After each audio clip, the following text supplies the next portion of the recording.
I always love that bit. I feel like we need to do it again because it's been our trademark. Catch it. Recording in progress. Yes.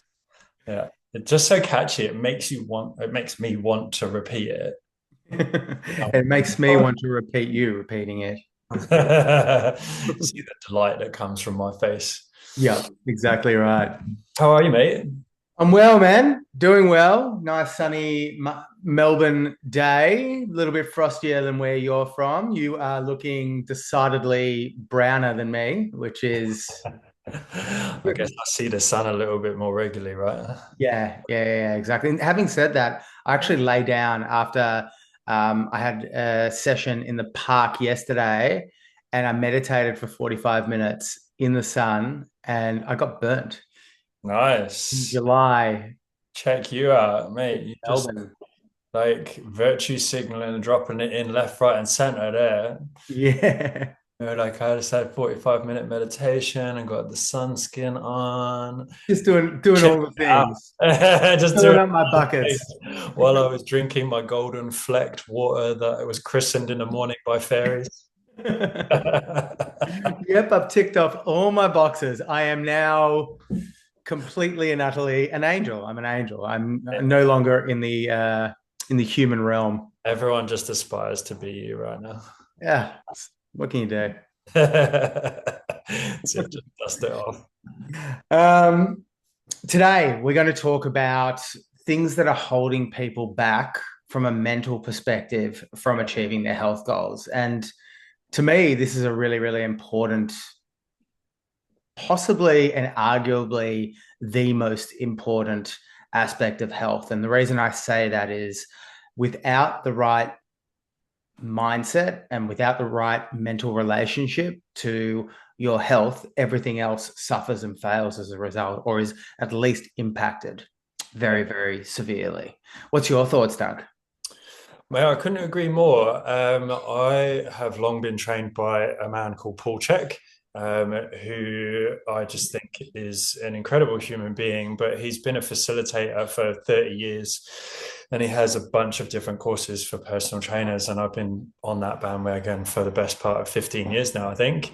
And the way that he frames wellness is with the totem pole of systems, and it has this hierarchical order whereby certain systems sit on level of importance for survival, and the psyche is right at the very top of that system. And it has the ability to close down everything underneath it. And it works all the way down to the musculoskeletal system, which sits at the bottom, which is really interesting because in this Western world, and as a personal trainer, what we are taught to believe is that the most important thing to honor and understand is the musculoskeletal system, the body, right? It's weight loss, it's muscle gain, it's this. Whereas, what he's preaching and what I believe is that actually, organ health has a greater impact on your overall health. Like the vestibular system, the auricular system, which is your eyes, and then the digestion, then the psyche, breathing, then the psyche. And so, yeah, I think that it's a really underrated part of everybody's health journey. I think it's undervalued, and I think it's a reason why a lot of people stumble. It's significant, and I feel like the uh, the background effect that it has is more prominent in the Western world than it is in other parts of the world. Given, But sorry, what do you mean by that background effect? the background effect, I mean, by it being placed very far in the background of your consciousness. Right. Uh, it almost being kind of left to the wayside, and it being a peripheral factor associated with your health. And to me, it's always just been, and I want to look at this in both kind of angles. One is with a toxic and negative self-talk that can have a really detrimental effect on your health. But likewise, if you participate in acts of positive visualization, for example, this can have a tremendously productive effect on your health, and you can all of a sudden start to create different visualization effects that kind of manifest what your health will look like, and then all of a sudden you can start stepping into those as a result, and your identity can have a very, very decided shift. Yeah, for sure. Yeah, I feel it. And so we're going to discuss our top three um, factors when it comes to people falling down and stumbling on their health journey. That's right. I think the three things that are holding most clients, that either most clients or ourselves, back from achieving our own health goals. Yeah, exactly right. Did Okay. you want to kick things off, or would you like me to, mate? Uh, I'm easy, mate. Yeah, yeah. I'll dive in. Yeah, The first thing I hear a lot when it comes to my clients is I'm all or nothing. right. And Interesting. and this can be a really limiting thought process in my mind when it comes to clients' progress. If they have that all or nothing mindset, that can be difficult a really difficult thing to be able to create momentum. Yeah. And what I see by that is my philosophy when it comes to health habits and health consistency is building things up in a consistent manner, but not necessarily an overly you don't need to go from 0 to 100 overnight. In fact, I think that's the wrong way to perform things. So the consistency over intensity seems to work significantly better for me and my own health habits, as well as my clients. So if you have that all or nothing aspect, you're putting way too much pressure on yourself to be able to achieve too much too soon. Your body and your mind can't handle it. And ultimately, if you are aiming for 0 to 100, you're going to be disappointed. Your motivation is going to be zapped, and it's going to lead to yo-yo dieting. It's going to lead to going to the gym 8 days a week, then nothing for 8 months. And there's a better way, and there's a more consistent way, and science proves that consistency over intensity is the best way to be able to achieve long-term results that actually remain. Yeah, I could, yeah, 100%, mate. Like transformation isn't magic. It's a very simple equation. It's consistency over multiplied by time. Yeah. That's and so what we need to get across as a message to the world is not the quick fix or the simple, easy solution. It's hard work and effort over a long period of time consistently. Why do you think you're getting more people that have this mindset of all or nothing? Do you think Uh, it's a trend the in the world, or do you think it's specific to you? oh, oh, no, no, no. I genuinely think that this is it's a byproduct of what we see in front of us day in, day out, through social media, through news, whatever it might be. If it's if it bleeds, it leads. If it's fantastical, that's what's going to come into your feed, into your algorithm. So if people are bombarded by overnight results being being marketed to them, then that's the new normal. That's the new baseline of what people expect. I also think that we have had this kind of kind of hustle culture, pardon the pun, of what we have kind of developed from a cultural perspective. And this more is more Yeah. thought. And if people are in that, Expectations. absolutely. And if you're doing things like that in your work life, just working your fingers to the bone, then probably that philosophy is going to lend itself to other aspects of your life. And I just think a lot of people who are entering this health journey have probably kept it at arm's length because they thought, I can't approach I'm fearful of approaching my health because I feel like it needs to be just so much of me, which is a fallacy.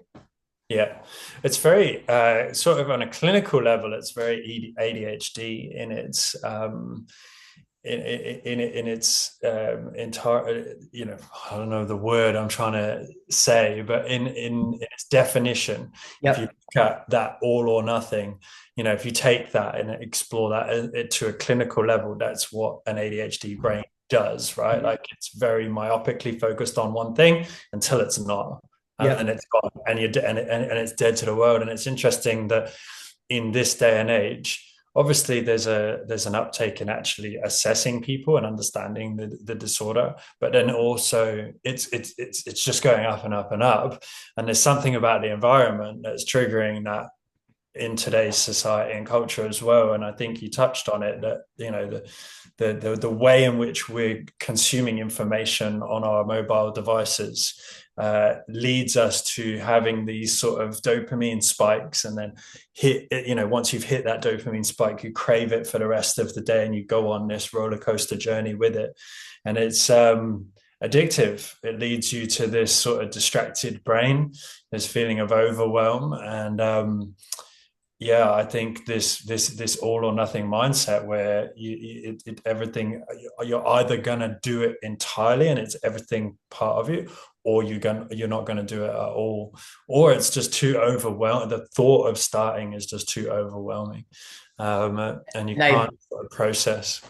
and that lends itself, like they speak to each other. If Yeah, you have this expectation of feeling like you need to do so much to achieve anything, then it's paralyzing, you know. yeah. uh, No, that's exactly right. And yeah, I do think that if you want to shift that mindset, you have to understand where it comes from. Like, I don't think it's innately in most people. Like, I think there's characters that obviously are all or nothing, right? Like, we all know that person. But if you look at the scope of all the people you've met in your life, the large percentage of them are not born all or nothing people. I think it's an environmental trigger that has made us that way, and you know, where we're sort of overwhelmed and underwhelmed all at the same time, right? Like, you're not doing enough, mm, but you're sort of overwhelmed with the thought of actually everything that you have to do to achieve what it is that you're wanting to achieve. And you mentioned that hustle culture, where, you know, now we have this unrealistic idealization of what it is that I need to do in order to just be a human being, and in today's age. wow. So yeah, I think yeah, it's all really interesting stuff.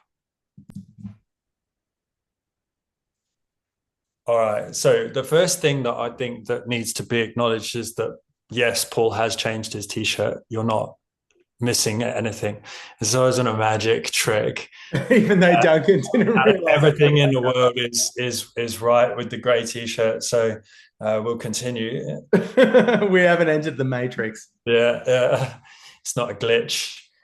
So we're looking at what my top thing is that is holding people back from on their health journey. And when I thought about it, for me, the number one thing that limiting people is the not acknowledging past trauma and how that's affecting their current state. And so, you know, let's take it at what the vast majority of, you know, the Western world anyway wants to do, which is lose weight, right? And again, like, I always sort of, you know, I feel like this is a fairly common theme for the things that I think about and how I think about them, is that you got to look at how you got there in order to unpack where you want to go. Mhm. And I think in order to understand your journey forwards into weight loss, let's say, okay, Duncan, I want to lose 10 kilos. All right, how did you gain those 10 kilos, right? Let's unpack a little bit. What brought you to the point of today where you feel like you need my help to lose that 10 kilos? Because I can tell you exactly how to lose that 10 kilos. But poltergeist? I can tell you exactly how to lose that 10 kilos according to me, right? But that doesn't necessarily pertain to you and your journey, because maybe you lost it, you know, there was a death in a family. Maybe there was a breakup in a relationship. Maybe there was, there was stuff going on for you through school where you were bullied and you felt less worthy than, maybe that you should do, right? So, in my general philosophy of like put up and shut up and just get on with the, train more, eat the right diet, and let's just get it done. It's not always going to fit 100%. your psychological model. And again, it's setting unrealistic expectations. Because I go, yeah, sure, you can lose 10 kilos, you lose half a kilo a week. It's probably going to take you 20 weeks. Like that's a standardized model. And if you stick to the plan, you can get there. But how do we stick to the plan? Like that's the magic bullet. And I think understanding past traumas, why did you gain the 10 kilos in the first place? What's that limiting belief system that stopped you from losing the 10 kilos on your own? Yeah, I think this lends itself to an identity conflict that a lot of people kind of experience. A lot of people's subconscious kind of ideas of what their old identity was, and if they're trying to step into a new identity, and I strongly believe having long lasting effects requires stepping into a new identity if there has been something that hasn't served you in the past and your health. And having that association with that past identity can be your new goals, if you are stuck in that old identity, can fail and clash with who you believe you truly are and the way you've had to survive in that paradigm. Yeah. And it's the number one factor when deciding, when finding out. If you look at, thousands of people that lose weight every month, on who's going to be successful, what defines them is that they let go of their identity, their past identity, and they grasped onto a new one. And I think then conversely, the number one factor as to why people fail is because they never truly let go of the identity that they had in the past, and then they just return to default setting.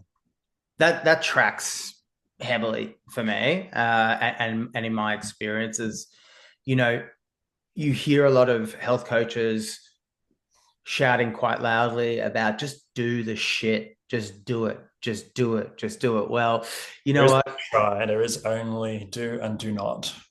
Yeah, exactly.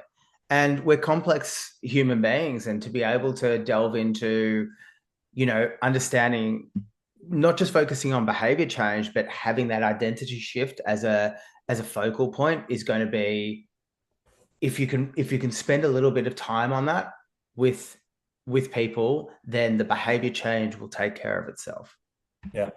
And a guy you, I think, know, and I've come across, put this really well the other day. And like I fully believe this as well. And it was a great reminder from a coaching perspective, is it's consequences.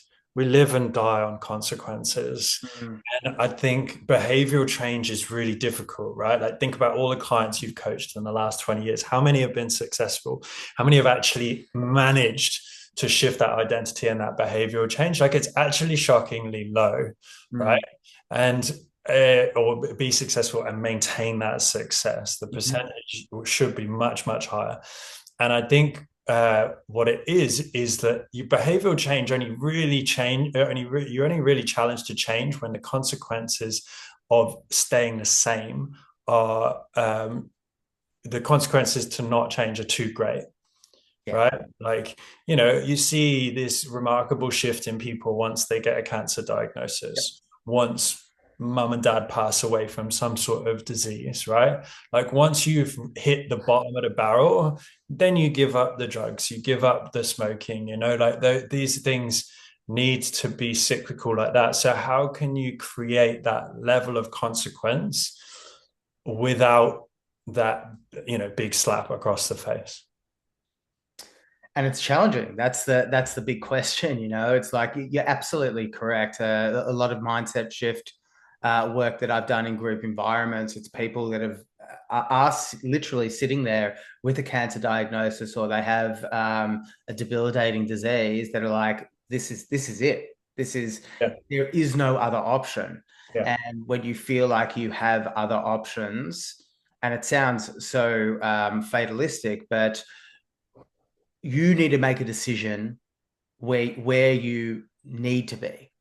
Yeah. Not it would be nice if, but if you feel like health, you need to step into a new health paradigm, then there needs to be that really decided identity shift. Yeah, the consequences of not changing have to be greater than the consequences of changing, right? The thing that you have to do in order to get you to where you want to be has to be less egregious than staying the same.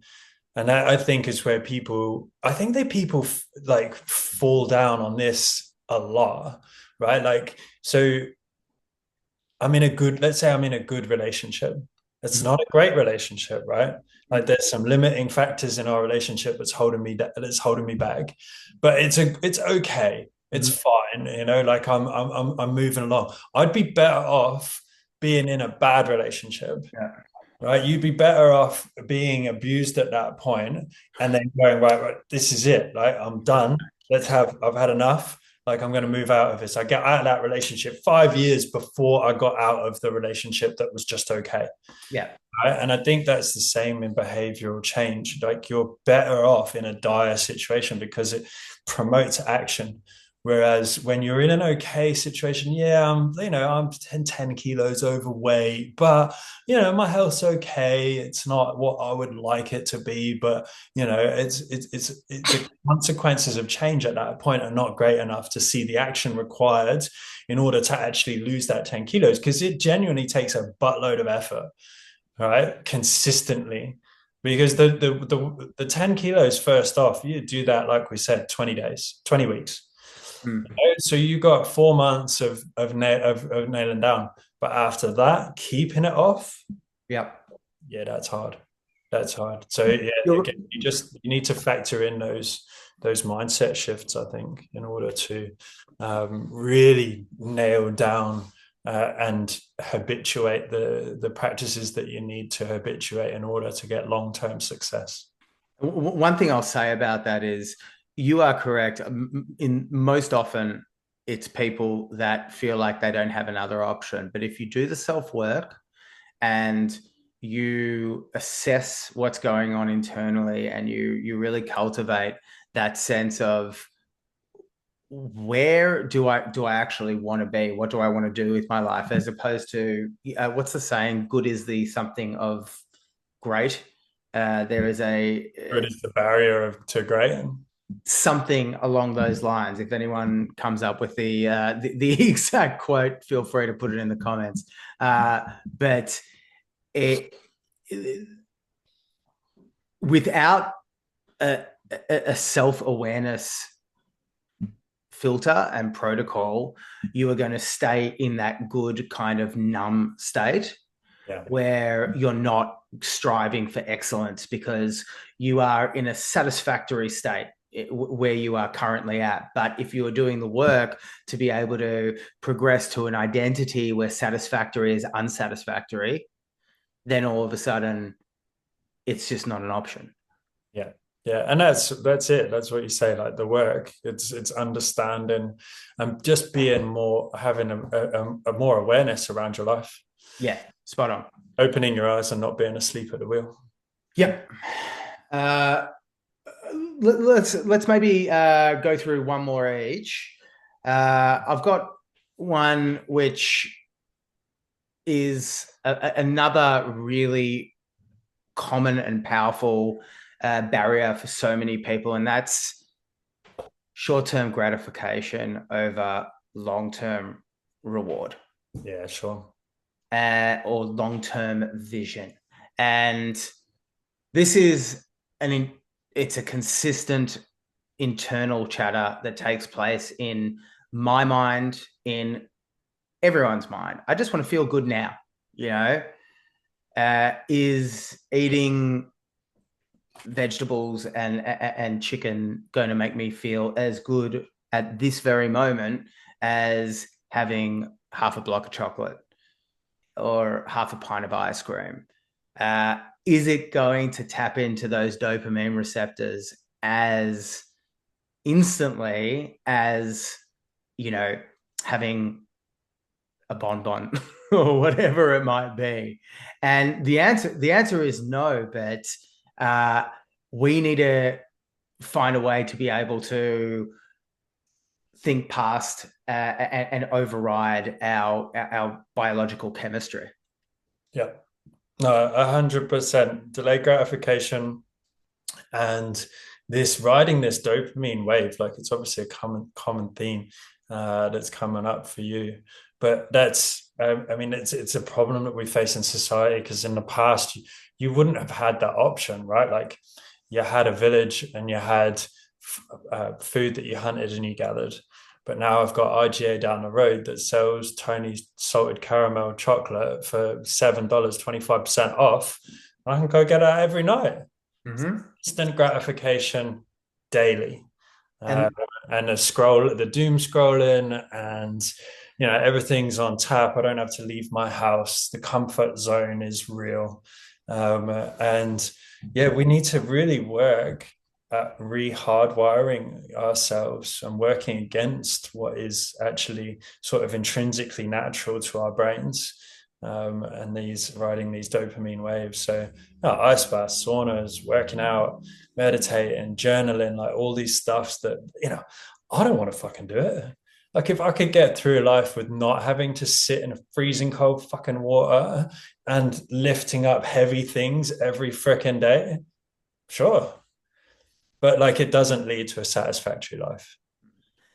and the more you do it, the more you realize you won't survive with the same mental state without doing it. Like for me personally, training and doing something most days or nearly every day is non-negotiable for me because I just feel so goddamn good. Yeah. And it's more it's more a delayed effect than an instantaneous one. You don't get that straight away. You No. don't get that effect after your first workout. You don't get that effect after your first meditation. No. And this is the point that we would love to be able to, as coaches, convey to a client in session one is Mm. like, do the work and you will get rewarded. Every good thing is on the other side of something hard. Right? Absolutely. Again, I'll go back and use the relationships as an analogy. If I want a life partner, well, not so much these days, but I have to put myself out there. I have to go to the bar. I have to knock on the girl's arm. I have to ask her if she wants a drink. Like all of these things are confronting and difficult to do. Yeah.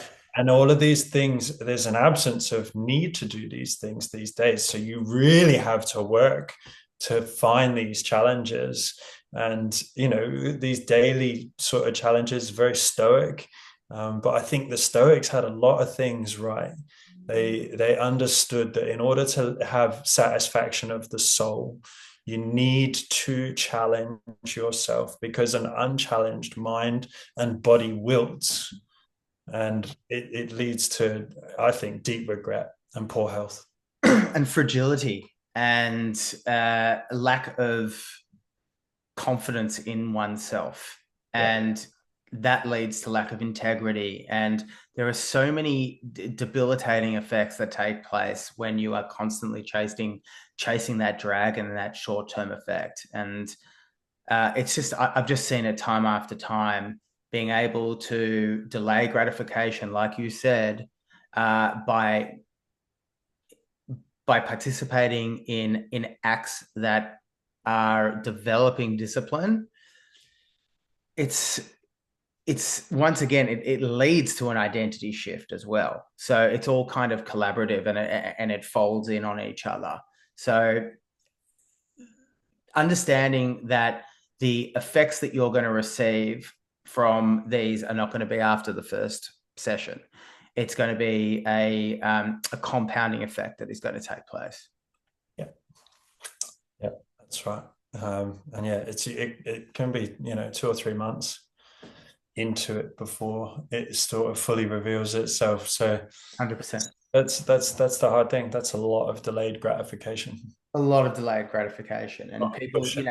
and us sitting here saying, it'll come, it'll come. Well, the benefit's going to be in you just doing the hard things. Yeah. Yeah. You got anything else for me, Dunk? Hey, I think that's pretty good. Like we've done three solid answers to that. That's a lot of Yeah. information, a lot of digestible content.